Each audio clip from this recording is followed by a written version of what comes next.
আসসালামু আলাইকুম। অনুসন্ধানী বাংলা টিভির পক্ষ থেকে সবাইকে স্বাগতম।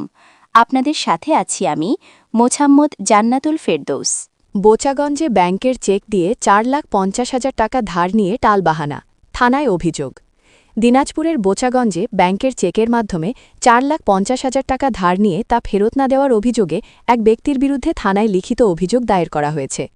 অভিযোগ সূত্রে জানা যায়, বোচাগঞ্জ উপজেলার ঝাড়বাড়ি ধনতলা এলাকার বাসিন্দা মোহাম্মদ কাজল ইসলাম ৩৮, পিতা মৃত আহেদ আলী, গত ৫ অক্টোবর ২০২৫ তারিখে সরল বিশ্বাসে সহজপুর এলাকার বাসিন্দা মোহাম্মদ আবু রায়হান ২৯, পিতা মৃত মনসুর আলী এর কাছে নগদ 4,50,000 টাকা ধার দেন।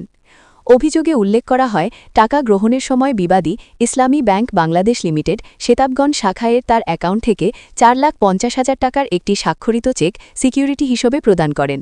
চুক্তি অনুযায়ী নির্ধারিত সময়ে টাকা ফেরত দেওয়ার কথা থাকলেও তিনি তা পরিশোধ করেননি। পরবর্তীতে বাদী চেকটি ব্যাংকে উপস্থাপন করলে জানা যায় যে বিবাদীর অ্যাকাউন্টে পর্যাপ্ত টাকা নেই।